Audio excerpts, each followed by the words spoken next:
So these are public lifts. These are the ones that. Depending on which way you want to come out. Yep. Gosh, you could have a party in here. It can take 32 people. Wow. 35. So it can take 35 people. 35, yes. That's incredible.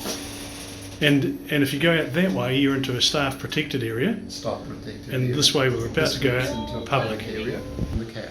So the cafe is up there. Oh yes, so that's right, we were at the top of those stairs. Yeah, and you just come down the stairs, and this is the main entrance into theatre. This is theatre reception. Yep. And these are the back doors to the hospital. But all of this area here, we're just going to throw out there.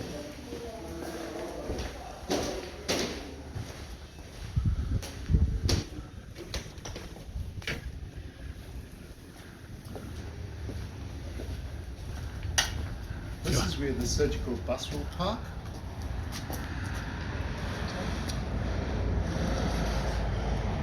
And when we look down here, this is just for deliveries, loading, offloading. So we don't want the public or patients to come into this area because this is a high risk area. So we've actually got signs up saying that this is for deliveries only.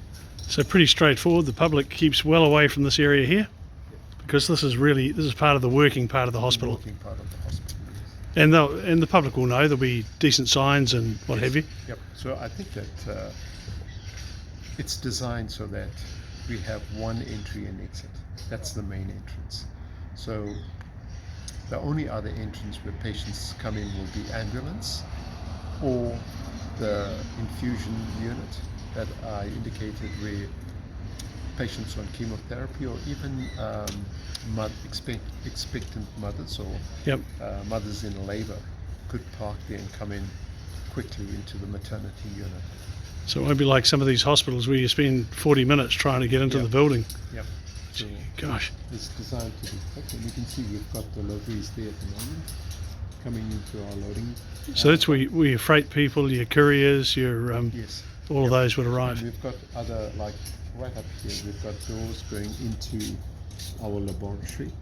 Yep. So couriers from up and down the coast can drop off samples in that area there. They'll have a swipe card and they can go into an anteroom, drop off all the supplies and then head away without actually going into the hospital itself. Yeah. Well, that's got a lot of advantages, isn't it? Yeah. Gosh, I think it's great the way everything's all set out in a relatively small area. You know, we're only in, what are we in, 50 acres, 40 acres, or, you know, it's, and we've got all of the services, air rescue, search and rescue, St. John. And I think that when you look out here now, you can see how this place lends itself to being a hospital precinct, because I think that it's quite important for patients to be able to walk out of the hospital. Their rehabilitation is much better, in fact, if they're able to walk around. So if we make this into a slow zone, Waterwalk Road, then patients can safely get across and then walk around the lake. So they could actually safely walk right round.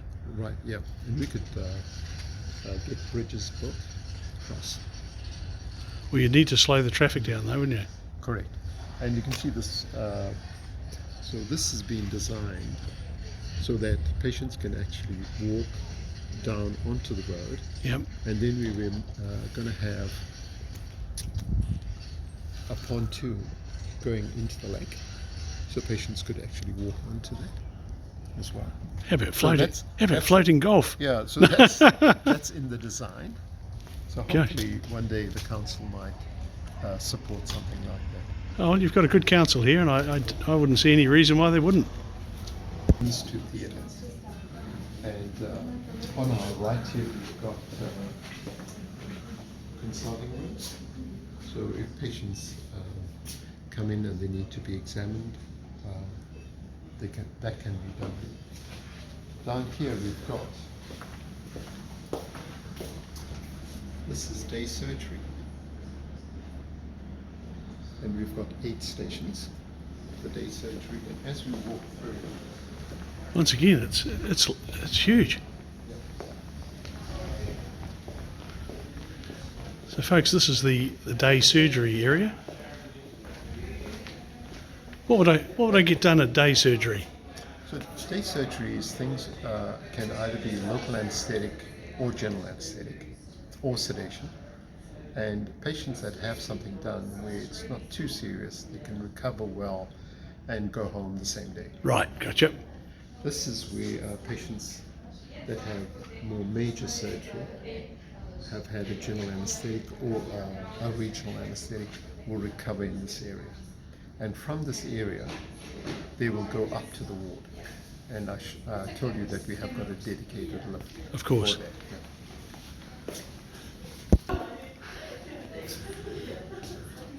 This is the office for the anaesthetists and the anesthetic techs. Wow. This door will lead us into the actual operating suite. So it says 1 to 3. There are more than one? There are 3 operating theatres, and we'll go into theatre 1. Okay. So the other 3 theatres are down that way. You can see that we at the moment all moving. So folks, what you're watching at the moment is the transfer of, they're transferring slowly across. So we've just got a sensor, you never seen.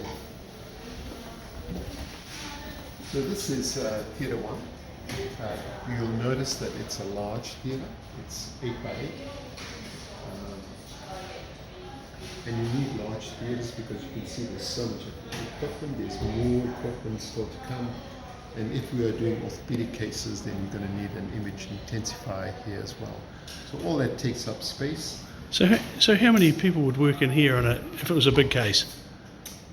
So there'll be at least a surgeon, an assistant, a scrub nurse, anaesthetist, a tech, a circulating nurse. So a minimum of 6 or 7. Goodness me. Yeah.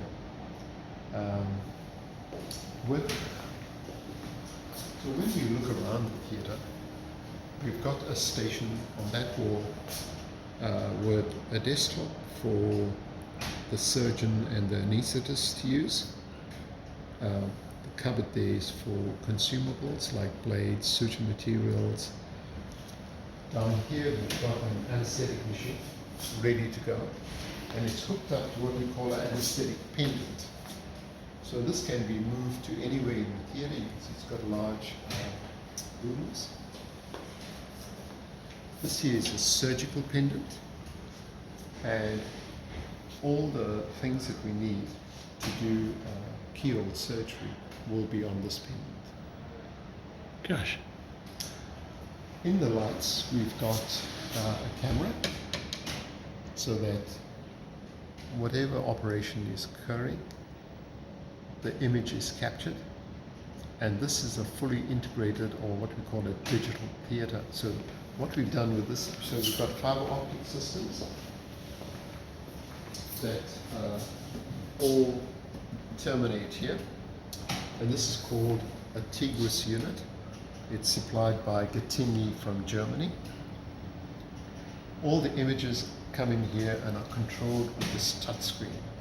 So I can say what images I want on that big television screen, so other staff here can see what's going on in the operation field. I can take images and put it onto the monitor. We've got 2 monitors hanging off the ceiling. So we've got one there and one there.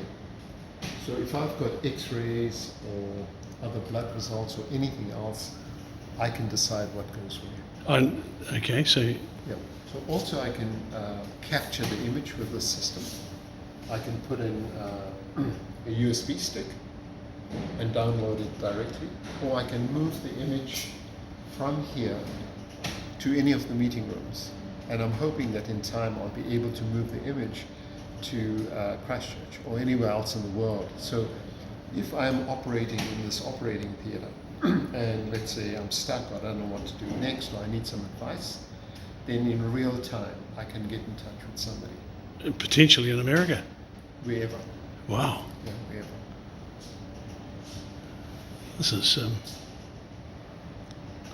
I must say, I'm a bit in awe, really. It's amazing. It's the technology. I had no idea that just how advanced that this hospital would be. Yeah. Gosh.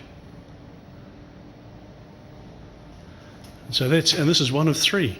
This is one of three. Yep. Well, hopefully you won't see me on the table, but if I have to be, it looks like a pretty good place to be. It is. It's state of the art.